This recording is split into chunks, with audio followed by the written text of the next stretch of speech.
जी को हम सभी लोग बहुत ही श्रद्धा पूर्वक और सम्मान पूर्वक उनको अपने आसन तक लेकर के आएंगे।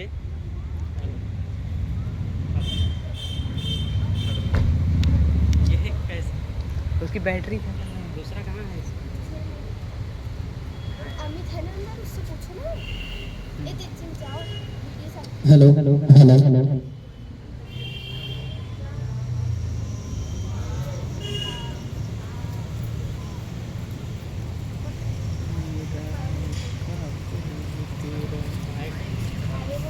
अरे रुको ना यार। कार्तिक तेरा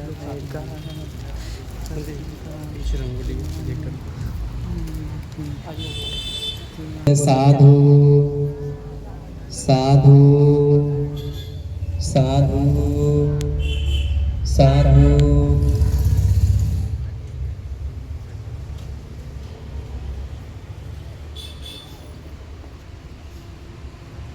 आप सभी लोग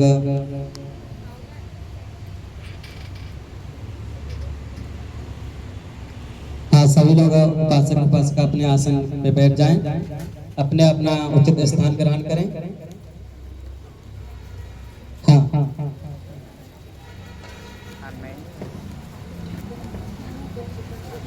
सभी लोग बैठ जाएं और विलंब की घड़ी पूरी हुई। पूजनीय भंते जी हम सभी लोगों के बीच में आ चुके हैं। अब हम सभी लोगों का जो मेन कार्यक्रम है तवज्जा देने का, यानी कि श्राम ये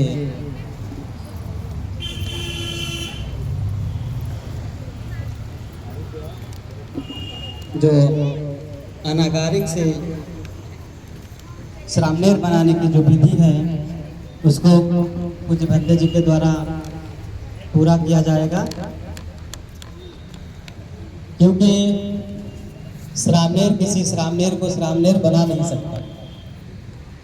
एक बड़ा भंते ही बना सकता है जो उपसंपदा लिया हो, जो भिक्षु हो, वही एक आचार्य और गुरु कहलाने के योग्य होता है।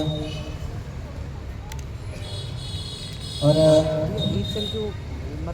बौद्ध धर्म में जो विनय और नियम कानून है उनको बहुत मायने रखा गया है। अब सबसे पहले भंते जी से आग्रह करेंगे कि भंते जी आप सभी लोगों को उपासक उपासिकाओं को पंचशील देंगे, और ये जो अनाकारिक लोग हैं इन लोगों को अष्टशील देंगे, और इसके बाद चीवर दिया जाएगा। चीवर देने के बाद सभी लोग श्रामनेर बन जाएंगे, यानी कि नया जीवन इनका हो जाएगा।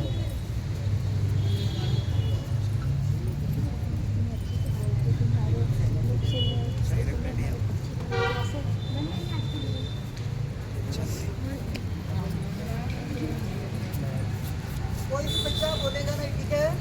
इस बात को ध्यान रखिए। कौन बोलेंगे? आपके जो पेरेंट्स हैं और जो धम्म सेवक हैं। ये जो छोटे बच्चे लोग हैं ये लोग कोई नहीं बोलेंगे, इनके जो गार्जियन हैं आप सभी लोग बोलेंगे। तो आप सभी लोग भंते जी से पहले क्षमा याचना करेंगे और उसके बाद पंचशील याचना करेंगे। तो आती है आप लोगों को याचनाएं आती हैं? हाँ तो सभी लोग करिए क्षमा याचना और पंचशील याचना।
यज्ञं वदामि तं वदेत्। कैसे बैठे?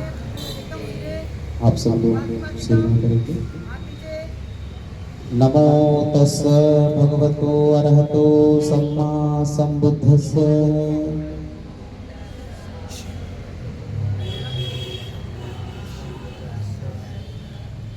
किसी ने बोला नहीं है।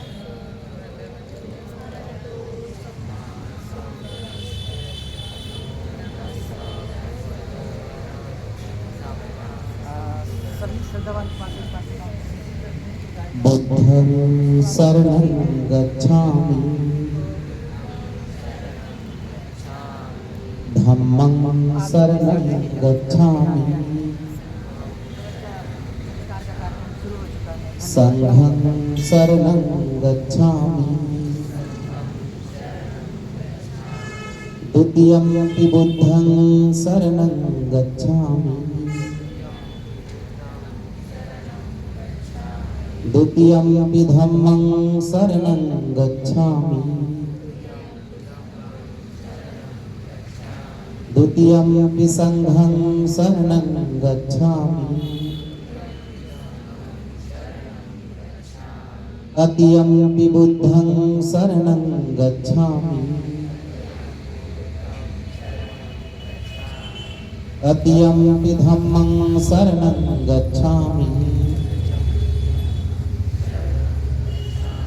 तृतीयम्पि संघं शरणं गच्छामि। ईशरणगमन संपूर्णं पाणातिपाता वेरमणि सिक्खापदं समादयामि।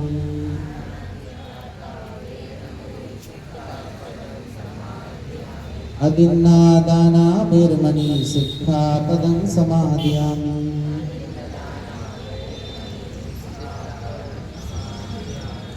कामेषु मिच्छाचारा वेरमणि सिक्खापदं समादयामि।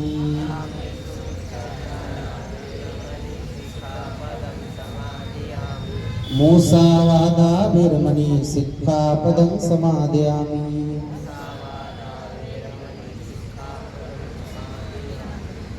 सुरामेरे मज्जपमादठाना वेरमणि सिक्खापदं समादयामि।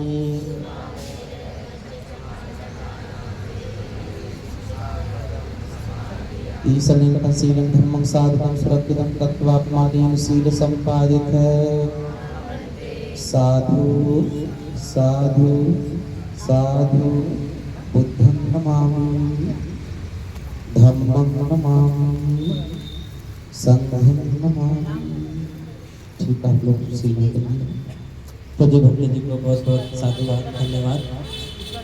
आप सभी लोग पंचशील में प्रतिष्ठित हो गए हैं उपासक उपासिका। अब इसके बाद जो कल से इन लोगों को अष्टशील दिया गया था, आज वो अष्टशील इनके टूटेंगे और टूटने के बाद जो भंते जी अभी अष्टशील इनको दोबारा से देंगे तब इनके अष्टशील टूट जाएंगे। और टूटने के बाद फिर इनको चीवर दिया जाएगा और चीवर देने के बाद फिर इनको 10 शील दिया जाएगा और 10 शील इनको कल तक इतने समय तक इनको पालन करना पड़ेगा और फिर इतने टाइम इनको फिर से दोबारा दिया जाएगा। क्योंकि दिन भर में जो भी कोई एक शील टूटता है तो उसको उसके दोबारा देना पड़ता है। तो आप अनागारिक लोग जैसा मैं बोलता हूँ वैसा आप सभी लोग बोलेंगे।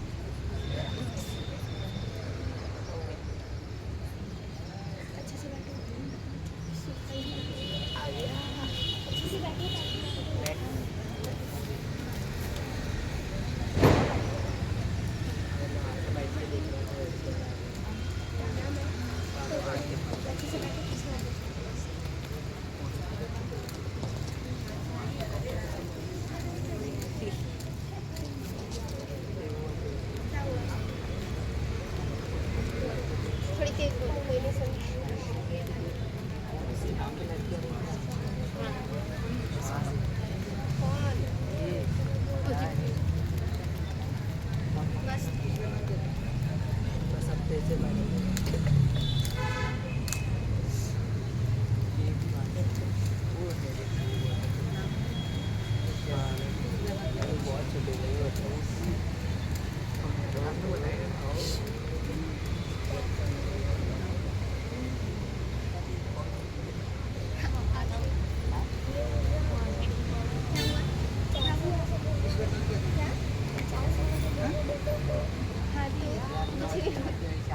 भक्त जी आपका हो गया नाम लिख करके। हाँ तो आप अनागारिक लोग जैसा मैं बोलता हूँ वैसा बोलिएगा। जैसे बैठे हैं चलो वंदन करने के लिए इधर। वो अपनी धुन में रहता है ऐसे बैठो वही फॉलो करो इनको जैसे ये बैठे हैं वैसे आप सभी लोग चलो जल्दी बैठो बैठिए। फास्ट अच्छे से बैठने के बाद पहले भगवान को 3 बार नमन करेंगे। बुद्धं नमामि, एक साथ बुद्धं नमामि, धम्मं नमामि, संघं नमामि। उसके बाद भंते जी को नमन करें 3 बार।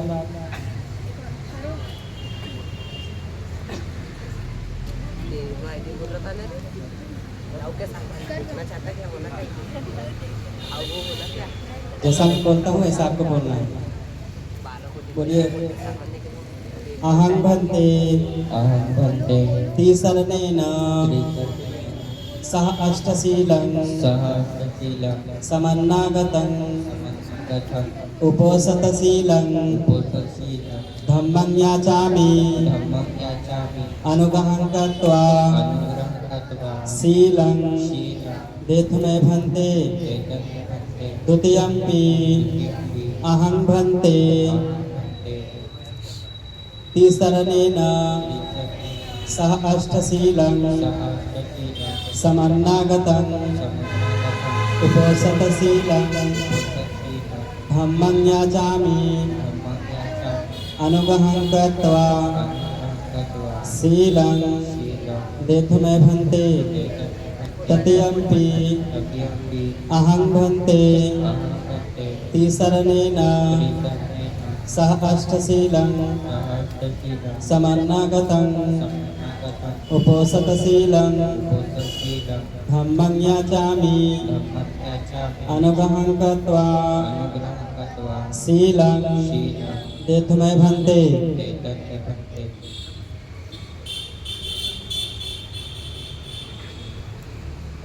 सब लोग दोहराएंगे। बोलिए नमो तस् भगवतो अरहतो सम्मा संबुद्धस्स।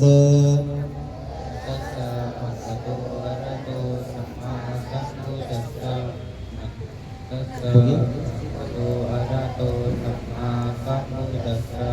नमो तस्स भगवतो अरहतो सम्मा संबुद्धस्स। बुद्धं शरणं गच्छामि धम्मं शरणं गच्छामि संघं शरणं गच्छामि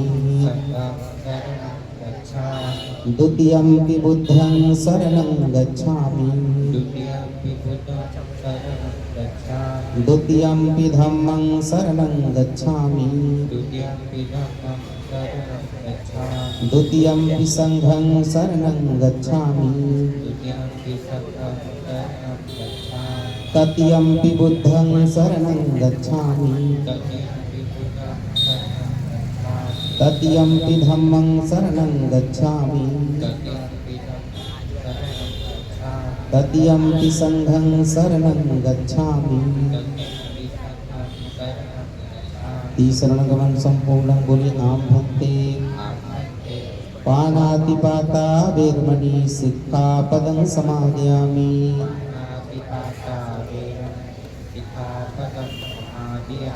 अदिन्नदाना वेरमणि सिक्खापदं समादयामि।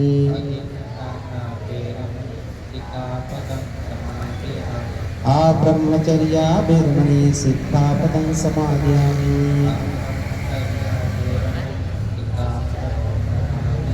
मूसावादा वीरमणि सिक्खापदं समादयामि। सुरा मेरे मज्ज पमादठाना वीरमणि सिक्खापदं समादयामि। विकाल भोजना वीरमणि सिक्खापदं समादयामि। नच्च गीतवादिक विसूक दर्शना माला गंध विलेपन धारण विभूषण वीरमणि सिक्खापदं समादयामि। उच्चासना महासैना वीरमणि सिक्खापदं समादयामि। साधु साधु साधु। 3 बार नमस्कार करेंगे। बंधन करो जल्दी।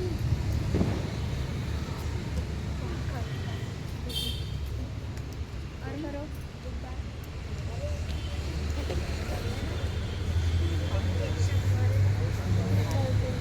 अच्छे से बैठो। अच्छे से बैठो।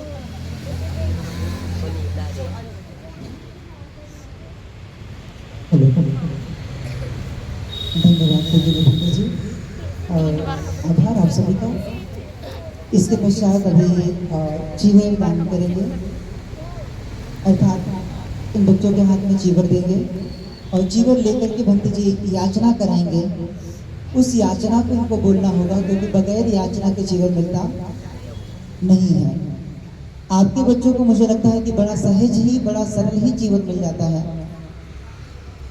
हमने पिछले 2-3 दिन पहले इस पर चर्चा किया था कि आज इस नागपुर में होने वाले शिविरों की संख्या लगभग दिनों दिन बढ़ती जा रही है और ऐसा लगता है जैसे कोई भी आ सकता है, कोई भी जीवन दे सकता है, किंतु इसके लिए गुरुओं का आदेश, उनका दिशा निर्देशन बहुत महत्वपूर्ण है। और ये आज से हम नहीं कर रहे हैं, इस श्रामणेर शिविर को करते हुए ये हमारा 8वां श्रामणेर शिविर है। 6 स्वतंत्र रूप में हमने किया, 2 संयुक्त रूप में किए। जब 2 संयुक्त रूप में किए, कई बार चूंकि मैं कोई पॉलिटिकल व्यक्ति नहीं हूँ किंतु पॉलिटिक्स खेली गई, फिर बाद में ये समझ में आया कि स्वतंत्र रूप में करने से हम स्वच्छंद हैं अपने तरीके से धर्म को सिखाने के लिए। तो स्वच्छंद तरीके से या स्वतंत्र तरीके से आज हमारा ये 6वां श्रामणेर शिविर है। और जैसा आज यानी जो 24 घंटे पिछले हमारे व्यतीत हुए, ऐसा समझ में आया कि आने वाले 10 दिन बड़े ही सकुशल जाने वाले हैं, क्योंकि बीच बीच में लगातार जो हमारे आचार्य और गुरु हैं उनका दिशा निर्देशन, उनका मार्गदर्शन प्राप्त हो रहा है। तो बहुत अच्छी बात है हम लोगों के लिए। दूसरा, इन बच्चों के लिए, इनमें से कई ऐसे बच्चे हैं कि जिनका 2 बार 3 बार हो चुका है, या आज कई बच्चे जो 4थी बार या 5वीं बार यहाँ पर उपस्थित हैं। मैं आपको पहले ही बताया था कि बच्चे कई बार, कई लोग रिपीटेड आते हैं। तो अभी जीवन का दान करेंगे पहले। तो सबसे पहले जीवन देने के लिए जाम्बूरी आई है। मैं आज से आग्रह करता हूँ कि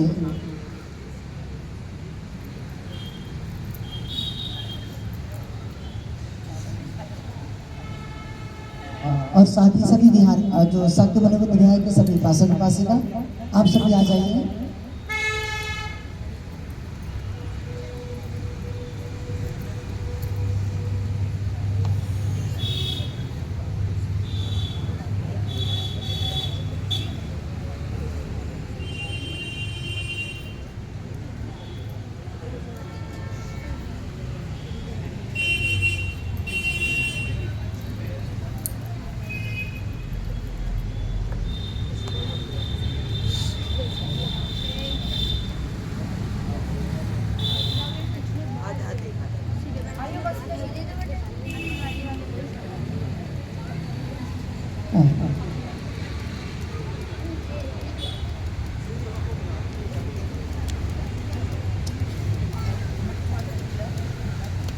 आप भंती जी को जाकर के जीवन दीजिए।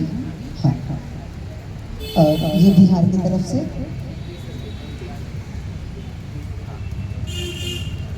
ये जीवन ऐसे हमारे महापरिदान पाठ में जो संघदान है, स्पेशली जो जामुन आई है उन्होंने संघदान के लिए हमें बहुत बड़ा सहयोग दिया और उनके सहयोग से जीवन दान कई दान संपूर्ण हो रहे हैं।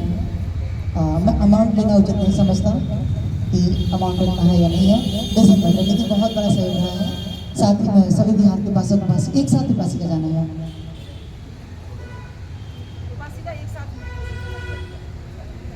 अमित प्लीज आप फोटो क्लिक कर लीजिएगा सभी लोग, क्योंकि हमारे लिए यादगार पल होने चाहिए। जल्दी जाओ। साधु साधु साधु, धन्यवाद सभी का। अपने फोन पे करना। फोटो निकालना है। ठीक है, अभी आप लोग अपने यथास्थान वंदन करके बैठ जाएं। अब इसके बाद हम बच्चों को जीवन देंगे। ये जीवन के लिए हमारे पास साथ में रात भर महापरित्राण पाठ में रहेंगे। साथ ही परसों जब संगदान होगा उस संगदान के लिए जीवन आए थे तो उनका अनुमोदन जरूरी था और जीवन हम देने से पहले पंडित जी को देना था। सभी के जो बच्चों के माता पिता हैं आप अपने स्थान बच्चों के सामने आके बैठ जाइए।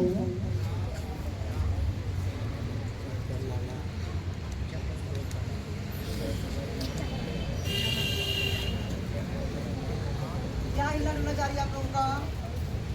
चलो आप लोग चलो एक मिनट अभी बीच में नहीं आएंगे। चलो आप लोग पीछे हो जाओ। टच करना नहीं है, फोटो लेना, वीडियो सभी बच्चे अपने माता पिता को 3 बार वंदन करें। इनकी भी लेना है। या कोई भी एक पासे का आ जाइए सामने। टोटो एक लोग आ जाइए क्योंकि एक बच्चे हैं उनके पेरेंट्स नहीं हैं।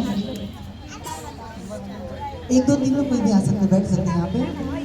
एक साथ वंदन करना, ये क्या है? एक साथ सभी लोग, सभी बच्चे एक साथ अपने माता पिता को जैसे भगवान को वंदन करते ना, चलो एक साथ करो वंदन जल्दी 3 बार। मैं सभी तमसेवकों से आप जल्दी जल्दी जीवन लिखिए और सभी पेरेंट्स को दीजिए। अरे हटो ना। एक जीवन लिख आइए उनके शीलवंश।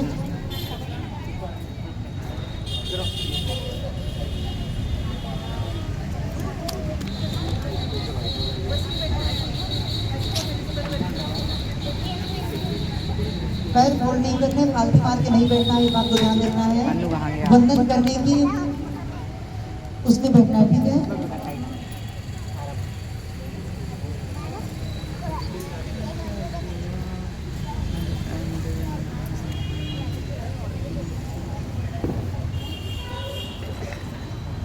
जल्दी सभी को जीवन दीजिए।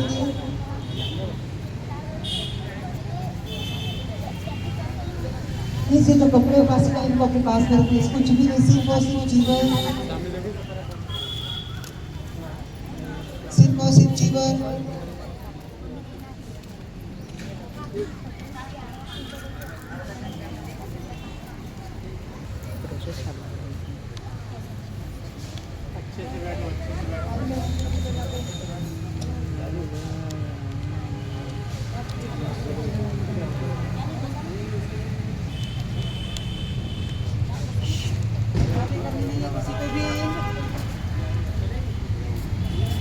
जीवन दीजिए सभी को।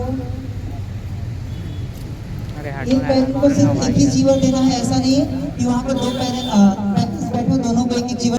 मेरे को पॉज करना पड़ता। ये इनको हो गया ना सबको।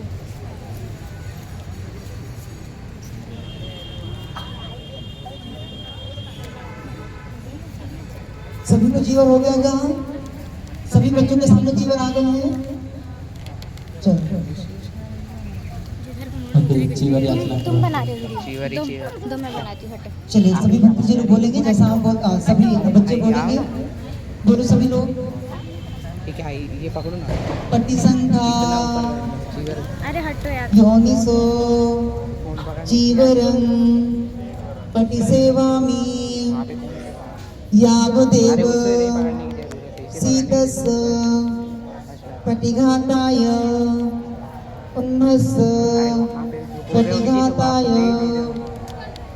दंस मग वाता श्री संपत्सं अरे हट यार तुम थोड़ा दूर सानं प्रतिघाताय तुम दूर हटो यावदेव हिरिकोपीनं पटिच्छा दानत्वं पटिसंगा योनिसो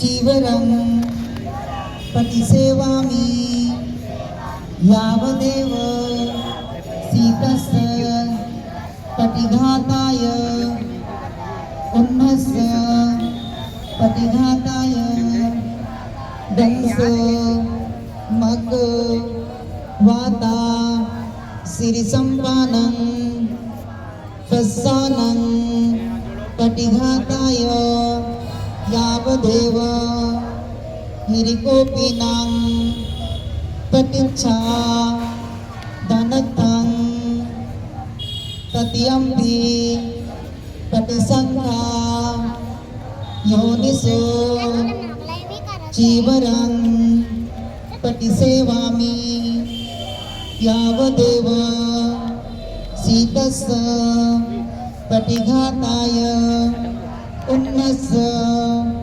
पटिघाताय दंस मग सवात तपरी श्री संपत्सानं पटिघाताय यावदेव हिरिकोपीनां पटिच्छादनतं साधु साधु। अभी आपके बच्चों ने इस बात की याचना की है कि अभी हम जो जीवन पहनने जा रहे हैं ये किसी शौक के लिए नहीं है, ये किसी भी प्रकार के दिखावे के लिए मुझे नहीं लगा आप है। वीडियो ही निकाल रहे हो ये जीवन है अपनी रक्षा के लिए और लज्जा को ढकने के लिए, साथ ही ज्ञान को सीखने आदि के लिए हमने जीवन लिया है। तो सभी पेरेंट्स एक साथ बच्चों को जीवन देंगे। कैसे बेटा देगा जहाँ नीति मारे हाथ पे शिवर देंगे, हाथ पे बच्चों के ऐसे होंगे, मेरे हाथ दिख रहे क्या? ऐसे हाथ होंगे। चलो आगे थोड़ा सा मंत जी आइए मैं दिखाती हूँ लाइव और यहाँ पर धर्म सेवक सेविका आप हेल्प करेंगे अगर नहीं समझ में आ रहा पेरेंट्स को तो।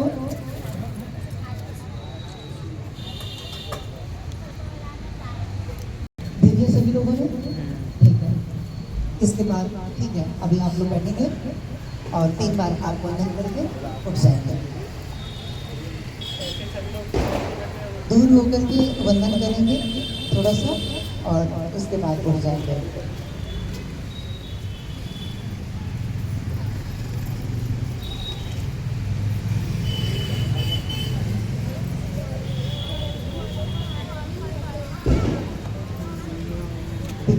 हट जाएंगे। अब बच्चों को वैसे ही बैठने जैसे बैठे थे वैसे ही बैठना है। हमने कल भी बताया था कि जीवन लेना इतना आसान नहीं है, लाइन सीधी होनी चाहिए। आप सभी लोग अपनी अपनी जगह बैठ जाइए प्लीज। सभी लोग बैठे दम से रहेंगे।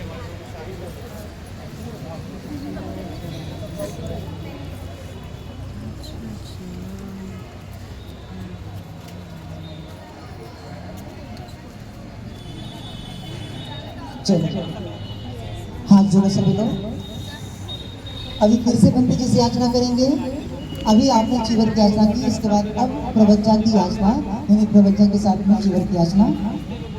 बोलो ओकास अहं भन्ते प्रवचन याचामि द्वितीयम्पि अहं भन्ते प्रवचन याचामि तृतीयम्पि अहं भन्ते प्रवचन याचामि।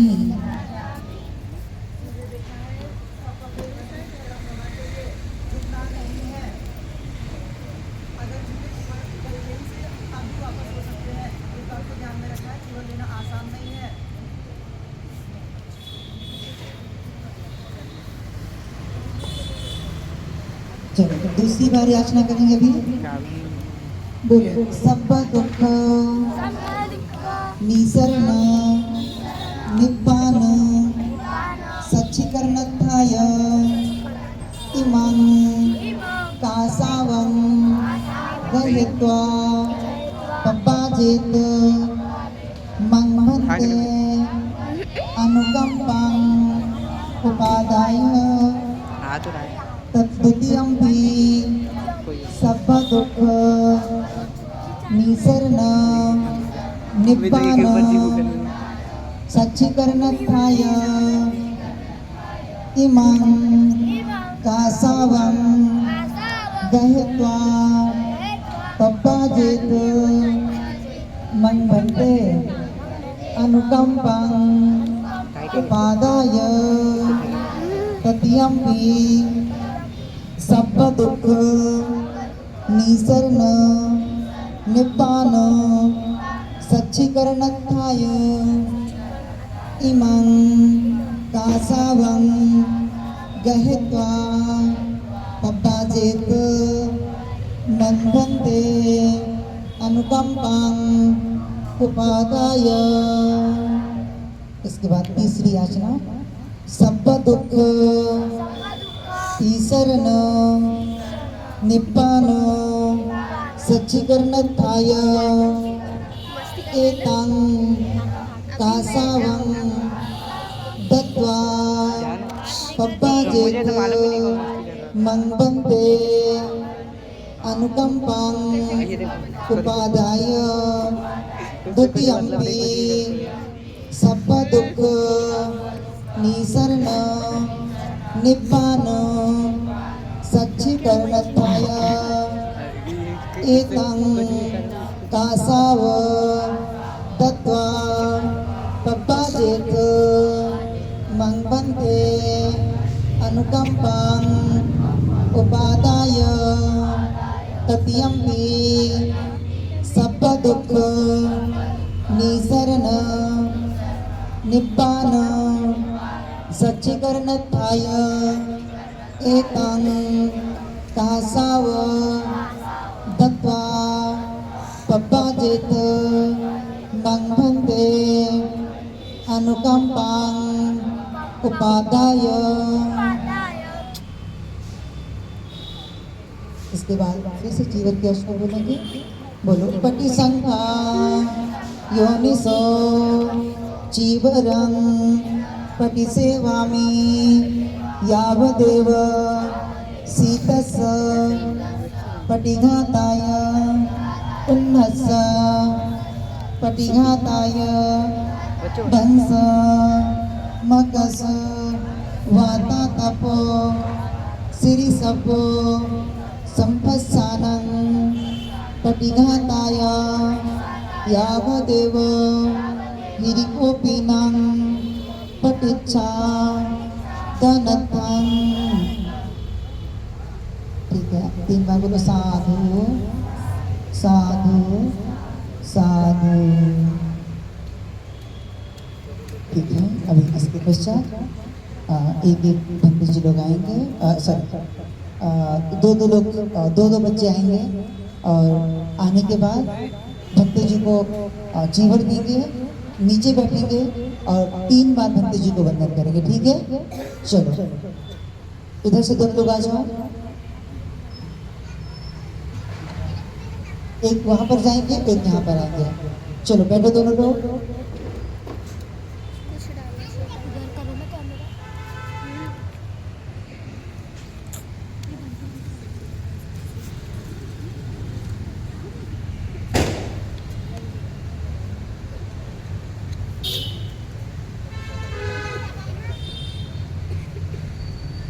साधु साधु साधु।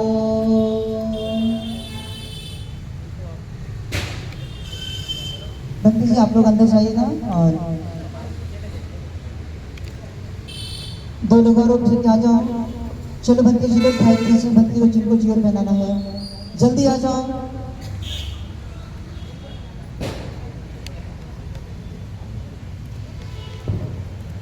चलो वंदन करो 3 बार जल्दी।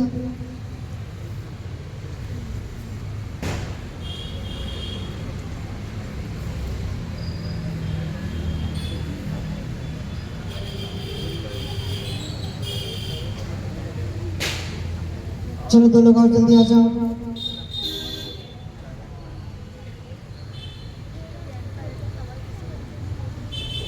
तीन बार बंधन।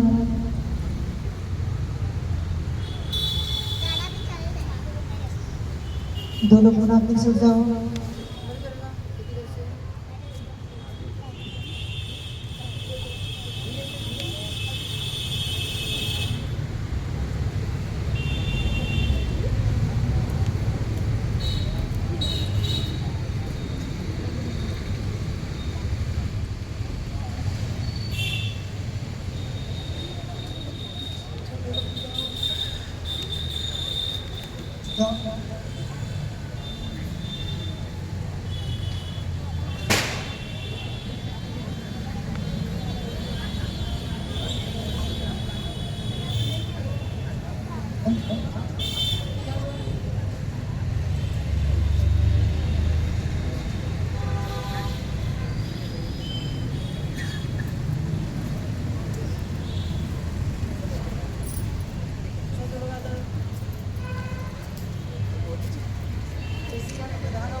अभी जिस रामदेव बनने के लिए इच्छुक हैं, जिस रामदेव बनने के लिए अग्रसर हुए हैं, वो धर्महाल में प्रवेश कर चुके हैं। अब इसके बाद वो चीवर पहनेंगे और एक चीवर पहनने में लगभग एक व्यक्ति को 5 मिनट का समय लगता है। चीवर देखने में बड़ा आसान हो सकता है ही क्या, कपड़ा ही तो लपेटा है, क्योंकि इस कपड़े की जिम्मेदारी, इस कपड़े का बोझ जो लेता है उसको समझ में आता है कि क्या है चीवर का महत्व। बहुत पुण्य होता है, चीवर मिलता है। और इस बात को समझ करके रखिए कि हम बार बार कहते हैं कि हम चीवर को चुनते नहीं हैं, चीवर हमें समय समय पर चुनता है कभी कितने पुण्य है और उस पुण्य के अनुसार हम जीवन ले सकते हैं। अदरवाइज पुण्य मिले तो जीवन मिलना ही नहीं, मुश्किल है, नामुमकिन है। आप लाख कोशिश करिए कि आप जीवन पहन लें, ठीक है, पहन नहीं सकते, किंतु आपके या आपके बच्चों के पुण्य है जो इतनी जागृत अवस्था में हुई कि आज वो प्रवचित होने के लिए है। और ऐसे शास्त्रों में वर्णित है कि अगर किसी एक घर से और कोई एक व्यक्ति सन्यासी बन गया अर्थात गृहत्याग कर दिया तो 7 पीढ़ियां तर जाती हैं। समझ रहे इस बात को? 7 पीढ़ियों का मतलब ये है उसके पहले की 3 और उसके आने वाली 3 पीढ़ियों के पाप कटते हैं, ऐसे शास्त्रों में बोलते हैं। और ये बात वाकई सत्य है। ये बड़ा आश्चर्य, बड़ा अश्रद्धा या बहुत वैसी बात नहीं है, लेकिन वाकई चीज़ ये चीज़ है कि जब हम श्रद्धा है और श्रद्धा के भाव से करते हैं तो वो हमारे पाप कर्मों को, हमारा त्याग, हमारा पुण्य खत्म कर देता है। तो आज पुनः आप सभी को हम दर्शन कराते हैं। हम लोग के बीच में भिक्खु जी उपस्थित हैं। पूज्य भिक्खु धम्म प्रकाश जी, साथ ही पूज्य भिक्खु धम्म ज्योति भट्टी जी, पूज्य भिक्खु धम्म प्रकाश जी सारनाथ से हैं। सम्राट अशोक बुद्ध विहार में विहाराधिपति। आपने शायद विहाराधिपति सुना हो नागपुर में, सुना है क्या? नहीं सुना है। क्यों? क्योंकि बिहार हमने बनाया तो बिहार के सब कुछ हम हैं। बनते ही थोड़े हैं, बनते ये 3 महीने के लिए आते हैं और चले जाते हैं। बट वाकई ये परंपरा बहुत गलत है। विहाराधिपति का मतलब ये कि बिहार के जो प्रमुख भक्त जो होते हैं वो 2 साल के लिए हो, 3 साल के लिए हो, 6 महीने के लिए हो, 1 दिन के लिए भी हो। जो भी मोस्ट सीनियर भक्त होंगे वो क्या होंगे? बिहार के विहाराधिपति, अर्थात उनके संरक्षण में बिहार चलता है। हम उनके अंडर में रह के काम करते हैं, हम उनसे ऊपर होके काम नहीं करते। तो भक्त जी सारनाथ सम्राट अशोक बुद्ध विहार के विहाराधिपति के रूप में कार्यरत है। हमने कल भी आपको बताया था कि कई बच्चे भक्त जी के सानिध्य में रह करके अध्ययन और अध्यापन का काम कर रहे हैं। साथ ही धम्म ज्योति जी हैं, आप भी सम्राट अशोक बुद्ध विहार से हैं। वहीं पर प्रवचन हुई, किंतु भक्त जी ने कानपुर चुना और जब कानपुर में कानपुर चुना तो लगातार कानपुर रहते हुए धम्म का प्रचार प्रसार करना, लोगों से मिलना, लोगों को धम्म के बारे में बताना भक्त जी का प्रमुख कार्य रहा है। किंतु आगामी जो अभी हम वर्षावास व्यतीत हुआ, जिस वर्षावास की पवारना उत्सव चल रहा है, उस वर्षावास के भक्त जी को हमने आमंत्रित किया था कि भक्त जी हम आपसे याचना करते हैं कि आप प्लीज़ हमें 3 महीने का समय इस बार के वर्षावास में हमें दीजिए, क्योंकि हमें कई ऐसे कार्य करने हैं जिन कार्यों में आपकी मदद चाहिए। तो भक्त जी ने समय दिया और भक्त जी ने यहाँ तक आश्वासन दिया कि जैसे भी मदद लगती है हम आपके साथ खड़े रहेंगे। तो दूसरा कि भक्त जी लोग अभी प्रवचनों को जब तक बच्चे चीवर पहन रहे हैं, आपसे विशेष आग्रह है कि कोई भी व्यक्ति कि कोई भी बात भक्त जी से पूछनी है, आपको पहले हमारे पास आना होगा, तब जाकर के आप भक्त जी से पूछ सकते हैं। अदरवाइज आप बात नहीं कर सकते हैं। डायरेक्टली अगर आप जाके बात करते हैं, ये अनुशासन तोड़ने का काम होगा। दूसरा, जब आप जाते हैं तो उनके बगल पर या बगल में खड़े होकर के बात नहीं करनी है। स्पेशली माता पिता ध्यान दें। क्यों? क्योंकि धम्म गुरु हमारे लिए सर्वोच्च है, सर्वोपरि है।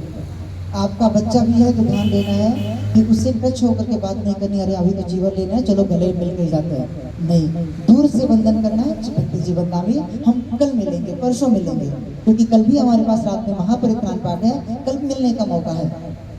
परसों संगदान है, परसों भी मिल सकते हैं।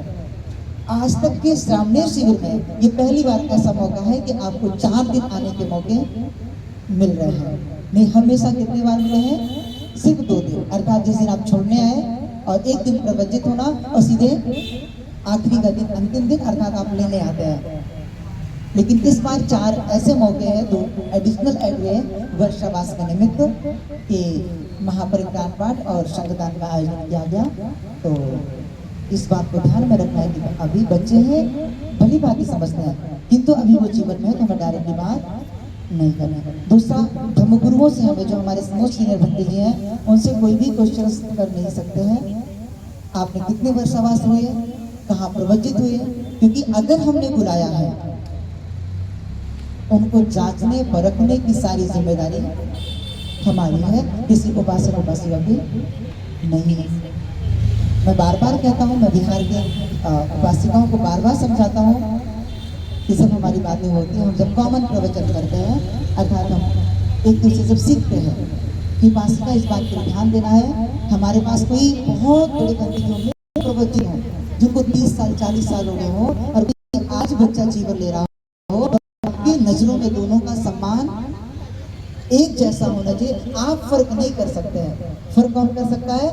मैं कर सकता हूँ। क्यों? क्योंकि यहाँ पर जो भक्त जी हैं, इनको मुझे वंदन करना पड़ेगा, क्योंकि आप जो इनको लेकर किनको वंदन करेंगे, यहाँ पर मतलब जो हमारे साथ काम कर रहे हैं भक्त जी लोग, वो मुझको वंदन करेंगे, मैं उनको वंदन नहीं कर सकता। तो ये मुझे देखना पड़ेगा कि मुझसे जूनियर कौन है, सीनियर कौन है। आपके लिए मैटर नहीं करता है। आप ये नहीं पूछ सकते कि आपके धर्मगुरु कौन है, आपके प्रवचन गुरु कौन है, कितने साल हुए, क्या एजुकेशन है, क्या क्वालिफिकेशन है। ये हमारे लिए मैटर नहीं होना चाहिए, हमारा जीवन मैटर करता है।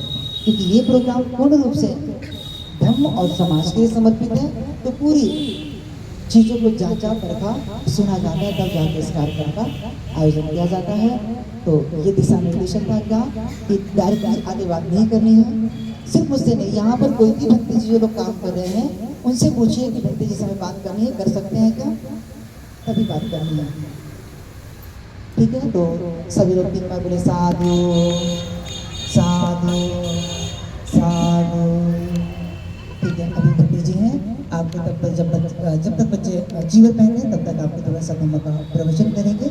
और क्योंकि प्रवचन के तत्काल बाद जीवन जैसे बच्चे लेके आ जाते हैं, वैसे उनकी दूसरी याचनाएं होंगी और प्रवचन विधि संस्कार समाप्त हो जाएगा। और वैसे ही जैसे समाप्त होता है, तो दान दे करके भक्ति जी का यहाँ से निर्गमन तत्काल सुनिश्चित है। तो आदरणीय पूज्य भक्त धम्म प्रकाश जी जीवन के संदर्भ में आपको कुछ अवगत कराएंगे। आप बड़े ध्यान से सुनिए, बड़े श्रद्धा के साथ सुनिए, क्योंकि संघ का दर्शन ही अंतर है और संघ से का और भी अंतर है। साधु साधु साधु। सर्वप्रथम करुणा के सागर भगवान बुद्ध को नमन करते हुए उन सभी संत महापुरुषों को श्रद्धा अर्पित करते हुए सदा पूजनीय बिच्छू संत में वंदना करता हूँ। और हमारे परम पूज्य परम पावन बोधिसत्व बाबा साहब को भी श्रद्धा का सम्मान अर्पित करते हुए यहाँ पर उपस्थित सभी श्रद्धावान उपासक एवं उपासिका, आप सभी लोगों को बिच्छू संघ की तरफ से ढेर सारी मंगल कामनाएं। आप सभी लोग आज यहाँ पर सामने शिविर में उपस्थित हैं। आप यहाँ के जो बच्चे हैं, सब लोग जीवन पढ़ने गए हैं। जीवन के संदर्भ में एक घटना है भगवान बुद्ध के समय की। भगवान कौशाम्बी, इसे उस समय प्रयागराज कहा जाता है, उस समय इलाहाबाद कहा जाता है। उस समय में इलाहाबाद के पास में कौशाम्बी एक जिला है। कौशाम्बी एक जिला है। कौशाम्बी में भगवान वर्षावास कर रहे थे। और वहाँ के राजा उदयन थे और उनकी 3 रानी थी, एक सामावती, एक मागंदिया और एक चुल मागंदिया।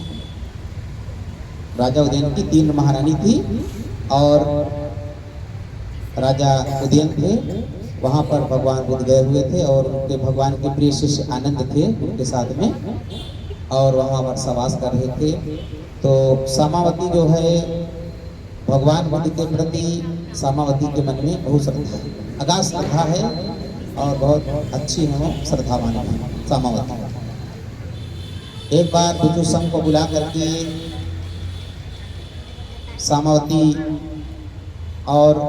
सामावती जो राजा उदयन की महारानी हैं, उनकी 500 सहेलियां, 500 सहेली माने दोस्त मित्र उनकी 500।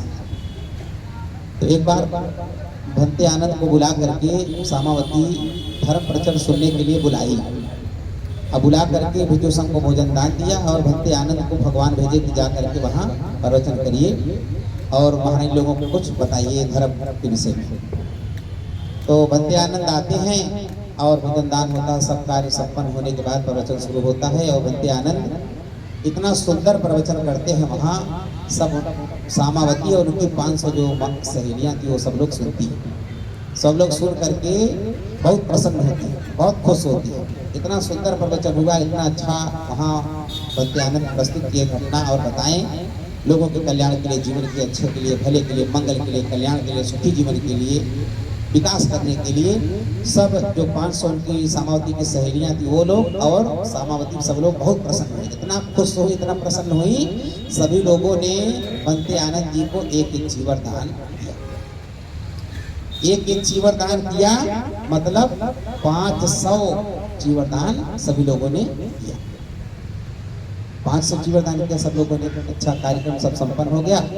इसके बाद फिर राजा उदयन आते हैं घूमते टहलते, तो भंते जी को नमस्कार करते हैं, नमन वंदन करके भंते जी से कहते हैं, भंते जी अरे आपने यहाँ प्रवचन किया है, लोगों को अच्छी अच्छी बातों को बताया है, लोग सुने हैं, तो सब लोगों ने कुछ आपको दान दिया है कि नहीं दिया? तो भंते आनंद कहते हैं हाँ राजन, जो सामावती हैं उनकी जो सहेलियां लोग सब लोगों ने हमको एक एक चीवर दान किया सब।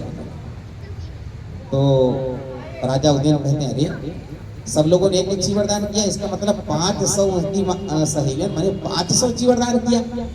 कहते हाँ राजा सभी लोगों ने एक एक चीवर दान किया, मतलब 500 चीवर दान किया। तो राजा उदयन कहते हैं कि अरे भंते जी 500 चीवर आप क्या करेंगे, आप दुकान किए हैं क्या?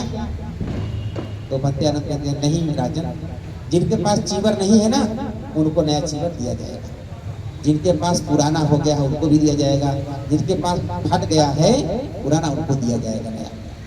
कहते हैं बताइए 500 चीवर सब लोगों ने दिया, 500 दुकान की है, बेचेंगे क्या करेंगे चीवर 500 चीवर? तो भंते आनंद सबको राजा उदयन को समझाते हैं, बताते हैं। क्या बताते हैं देखिए, राजा उदयन को बंदे आनंद समझा रहे हैं, बता रहे हैं, कह रहे हैं कि राजन जिनके पास नहीं है उनको दिया जाएगा, तो जिनके पास पुराना होकर फट गया है उनको भी दिया जाएगा। तब राजा उदयन कहते हैं अच्छा भंते जी ये बताइए, जिनके पास नहीं है उनको तो देंगे, चलिए कोई बात नहीं, उनको पास नहीं है तो उनको दे देंगे नया चीवर, ठीक है, लेकिन जिनके पास पुराना फटा हुआ है और उनको नया चीवर देंगे तो पुराना वाला क्या करेंगे? तो कहते हैं कि ऐसा है राजा, जो पुराना वाला है ना उसको धुल करके साफ करके बढ़िया जहाँ भंते जी लेटते हैं ना वहीं पर उसको बिछाएंगे पुराना वाला। तो फिर राजा उदयन कहते हैं अच्छा भंते जी बताइए, जो पहले से पुराना वाला बिछाए हैं उसको क्या करेंगे? तो फिर भंते जी कहते हैं जो पहले से पुराना बिछाए हैं ना वो लोग उसको थोड़ा टुकड़ा करके रखेंगे, जैसे मान लीजिए कहीं गए हैं हाथ पैर धुले हैं, आएंगे तो हाथ पैर पानी से गिलास में पोछे। अच्छा भंते जी बताइए, जो पहले से पुराना रखे हैं हाथ धुलने वाला वो क्या करेंगे? तो फिर कहने के पहले से पुराना हाथ धुलने पोछने वाला रखे हैं ना उसको साफ सफाई करके थोड़ा से वो जहाँ नीचे उनका पैर रहता है, जब आसन पे बैठते हैं नीचे पैर के पास वहाँ रखेंगे, ताकि कहीं गए हैं इधर उधर घूमने टहलने उनके पैर में मट्टी उट्टी लग गया तो उसमें आके धूल पोछ लेंगे, पोछ करके फिर अपने आसन पे बैठेंगे। अच्छा भंते जी बताइए, जो पहले से पुराना नीचे बिछाए हैं उसको क्या करेंगे? तब फिर भंते जी उनको बताते हैं देखिए, जो पहले से जो पुराना नीचे बिछाए थे पैर पोछने वाला ना उसको पत्थर में सटा के कूट करके बढ़िया, और जो बुद्ध विहार का जो दीवार है उसमें मट्टी में लगा कर मिला कर उसको लेप लगाएंगे, इसे सटा देंगे उसी में ना, तो बुद्ध विहार का जो दीवार है सुंदर दिखाई देगा, उसमें चिटक नहीं आएगी। तब राजा उदयन कहते अरे बाप रे, अरे बप्पा इतना इतना चीवर का सदुपयोग, एक भी टुकड़ा कहीं इधर उधर नहीं जा रहा, बताइए कहीं से एक टुकड़ा इधर उधर नहीं जा रहा, कितने चीवर का सदुपयोग। अरे बाप रे, बहुत अच्छा, साधु साधु, मेरे तरफ से भंते जी को 500 चीवर और दान किया जाएगा। राजा उदयन खुश होते हैं और 500 चीवर उस सामावती और उनकी सहेलियां दी हुई है, लेकिन राजा इतना प्रसन्न होते हैं राजा उदयन, 500 चीवर अपने तरफ से कहते भंते जी को 500 चीवर और दान किया जाए। तो राजा उदयन की तरफ से 500 चीवर भंते जी को और दान किया जाता है। बोलिए साधु साधु साधु। तो चीवर की इतनी बड़ी महत्ता है और चीवर शरीर पर पड़ता है बड़े पुण्य कर्म से। बड़े पुण्य कर्म से जो जीवन हमारा आपका मिला हुआ है और बड़े पुण्य कर्म से जीवन शरीर पर पड़ता है। जितना दिन रहता है बहुत श्रेष्ठ जीवन होता है।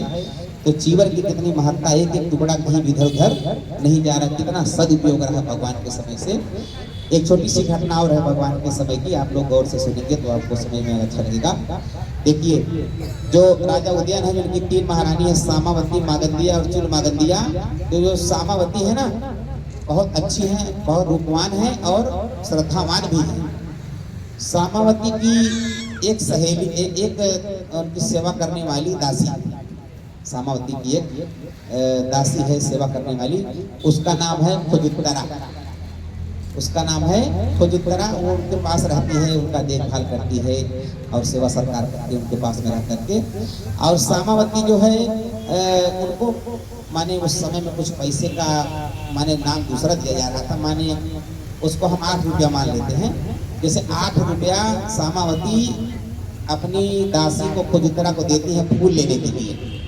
लो 8 रुपया लो और जाओ दुकान से फूल लेकर आओ और मंदिर सजाओ, तो हम लोग पूजा करेंगे भगवान के सामने। सामावती के मन में भगवान के प्रति बहुत श्रद्धा है, अगाध श्रद्धा है। तो सामावती अपनी दासी को खुजुत्तरा को 8 रुपया देती है फूल लेने के लिए। लेकिन जब फूल लेने जाती है ना, तो 3 रुपया उसमें से निकाल के अपने आंचल में टोंगे में गठिया खोस लेती है और 5 रुपया फूल लाती है। 5 रुपया फूल लाती, 3 रुपया रोज रख लेती है और 5 रुपया फूल लाती है, मंदिर सजाती, पूजा पाठ होता है रोज। तो एक दिन ऐसे जा रही है माने फूल लेने के लिए दुकान पे, तो रास्ते में एक भंते जी अपना बता रहे हैं कि हमको हिंसा नहीं करना चाहिए, हमको चोरी नहीं करना चाहिए, चोरी करना गलत बात है, गंदी बात है, चोरी नहीं करना चाहिए, व्यभिचार नहीं करना चाहिए, ये सब बता रहे हैं ऐसे। और इसे रास्ते जा रहे खड़ी होकर सुनने लगी। वो उस समय सुन रही है कि भंते जी कह रहे हैं कि चोरी नहीं करना चाहिए, चोरी करना गलत बात है, गंदी बात है, पाप लगता है। तो वो सोचती है कि मैं तो रोज 3 रुपया चुराती हूँ, महारानी मुझको 8 रुपया देती है, लेकिन मैं 3 रुपया रोज चुरा लेती हूँ और 5 रुपया फूल लाती हूँ। चलो आज देखती हूँ, मैं आज पूरा 8 रुपया फूल लूंगी, आज चोरी नहीं करूँगी। मैं 5 रुपया रोज लेती थी फूल, लेकिन आज 8 रुपया लूंगी फूल। अच्छा, दुकान वाले से जाके कहती है, खुजुत्तरा कहती है कि अरे सुनो, आज मुझे ना 8 रुपया फूल चाहिए। तो दुकान वाला कहता अरे तुमको रोज 5 रुपया ले, तो तुम्हारा 5 रुपया रखा है, लेकर जाओ अपना। कहते नहीं, 8 रुपया फूल देना ना, तुम्हारा दुकान उठवा दूंगी महारानी से। अब क्या तुम्हारी सोचता है भाभी महारानी की दासी है, नहीं तो गड़बड़ हो जाएगा। तो दुकान वाला 8 रुपये फूल देता है ज़्यादा, और खूब बढ़ा के खूब बढ़िया बढ़िया सुंदर फूल 8 रुपये देता है। अच्छा, सब फूल लेकर के महारानी खुजुत्तरा महारानी के यहाँ अपने वापिस आती हैं और जो मंदिर भगवान का उसको सजाती है बढ़िया, खूब सुंदर। अरे बाप रे, रोज से सुंदर और अच्छा सज गया और उसमें और महक आने लगा ज़्यादा। तो सामावती जो है आकर देखती है मंदिर भगवान का बहुत अच्छा सजा है, बड़ा सुंदर सजा है और महक भी आ रहा है उसमें फूल के गंध सुगंध से।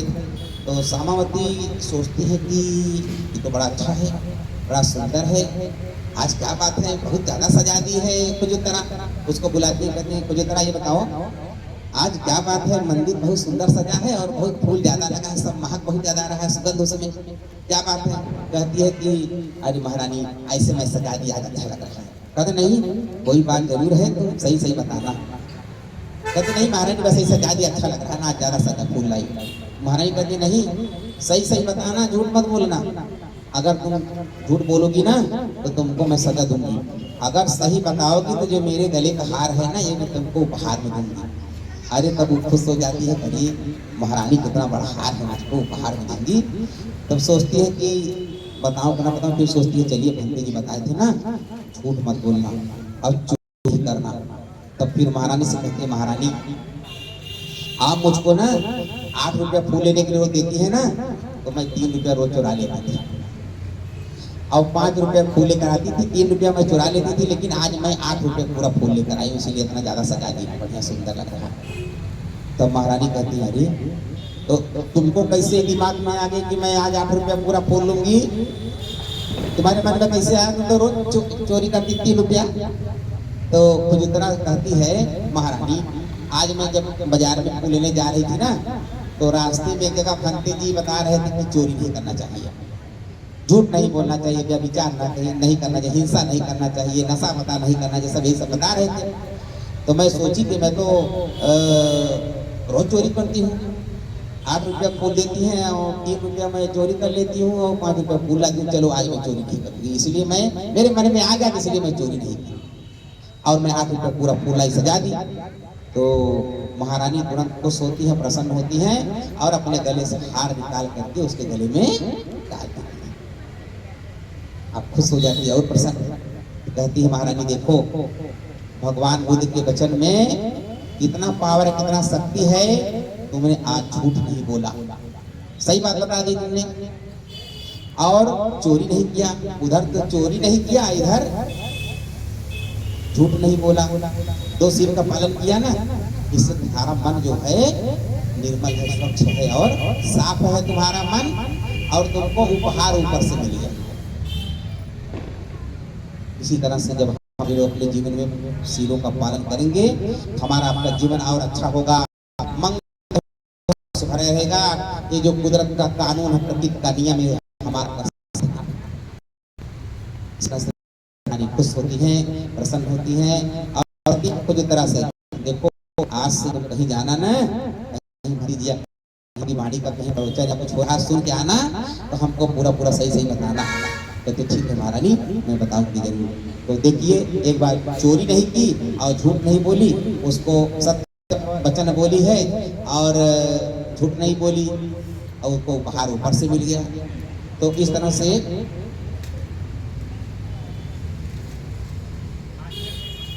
एक प्रकृति का नियम है, एक प्रकृति का नियम कुदरत का क्या है, कुछ हमारे पास है, आपके पास है, जो हम आप एक दूसरे को दे रहे हैं ना, फिर वही हमको आपको डबल वापस मिलेगा।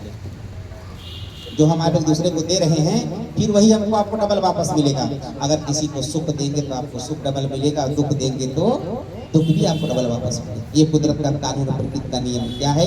देखिए कोई देखे ना देखे, हमारा आपका मन तो देख रहा है ना, हम आप क्या कर रहे हैं, कैसे कर रहे हैं, किसके साथ कैसा व्यवहार कर रहे हैं। एक लोग सब एक गाना सुनते हैं, सब लोग फिल्मी गाना है, दुनिया में कितना गम है, मेरा गम कितना कम है, लोगों का गम देखा तो मैं अपना गम भूल गया। इसके अलावा एक और है, तेरा मन दर्पण कहलाए, तेरा मन दर्पण कहलाए, भले बुरे सारे कर्मों को देखे और दिखाए, तेरा मन दर्पण कहलाए। शीशा झूठ नहीं बोलता, शीशा झूठ नहीं बोलता। शीशा आप देखेंगे ना तो जैसे आपका चेहरा वैसे दिखाएगा, तो झूठ नहीं बोलता। आपका कोई देखे ना देखे, आपका मन तो देख रहा है हम क्या कर रहे हैं, कैसे कर रहे हैं, किसके साथ कैसा व्यवहार कर रहे हैं। इसलिए आइए हम सब लोग मिलकर प्रयास करें, अपने जिंदगी में, अपने जीवन में कोई छोटा सा छोटा ऐसा गड़बड़ काम ना करें जिसको करने से किसी को कष्ट और दुख हो। सबका मंगल हो, सबका कल्याण हो, सब लोग सुख शांति से रहें। धन्यवाद, साधुवाद। कार्यक्रम को और गति प्रदान किया जाता है। सबका जीवन मंगलमय हो, खुश हो। ठीक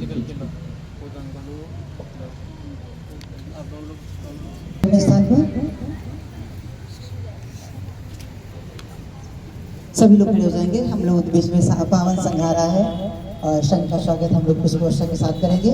धर्म सेवक फूल कहाँ पे है, जल्दी लेके आओ फूल।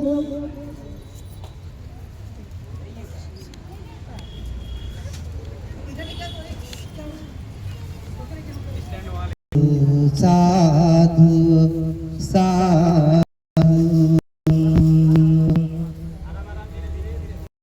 सभी लोग बोले साधु साधु साधु साधु साधु साधु। उपासक आप ही को बोलना है, साधु साधु साधु साधु साधु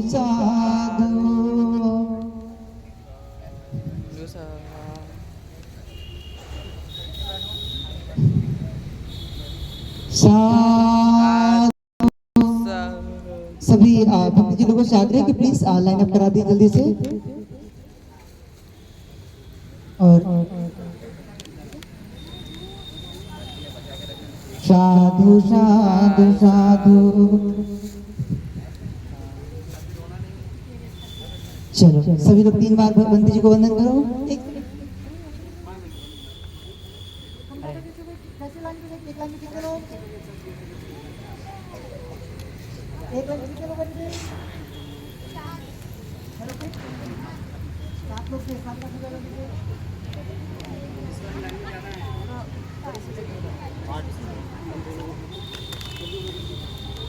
खत्म, यहाँ से खत्म हो गया ना? आती है ये?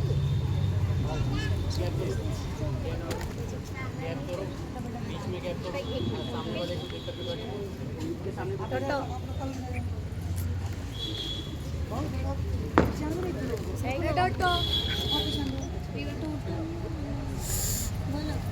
आवाज नहीं देना, नाम से नाम नहीं लेना। हम चेंज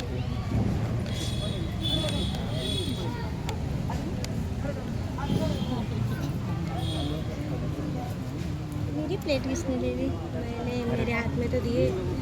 रख क्या दो रख दो रख दो रख दो।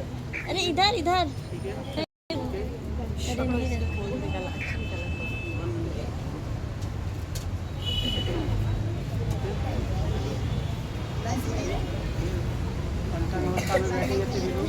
सभी बैठ जाइए, सभी पासे पासे बैठ जाइए। लाइन सीधी करिए। लास्ट की तीसरी लाइन सीधे। नंतर मग सवय होते ना, काही नाही चांगले राहते।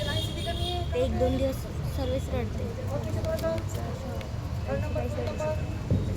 कोणीच फोन घेत नाही, कोणाला देत नाही. चलो पैर फोल्ड करके बैठो, जैसे वंदन करने के लिए बैठते हैं।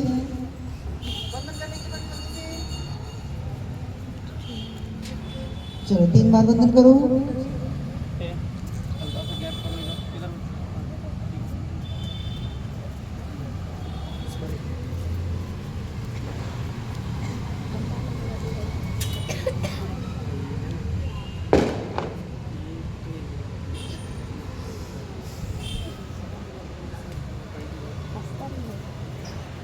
वंदन करो बंदी जी को।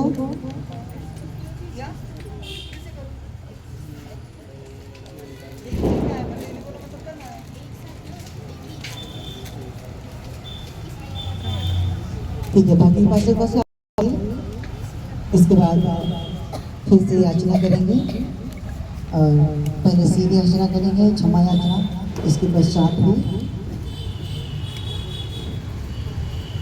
अगली याचना।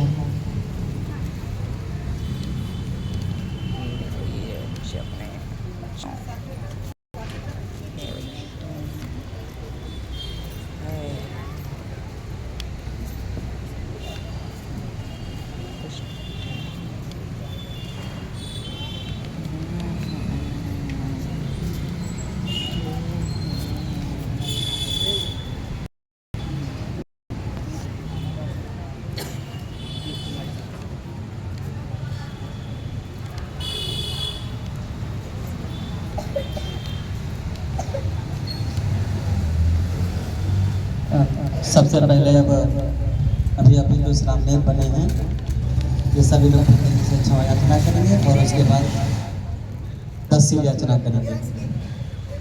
सभी लोग अच्छे से बैठ जाइए, सभी भक्त जी लोग अच्छे से बैठ जाइए। ये भक्त जी अच्छे से बैठिए।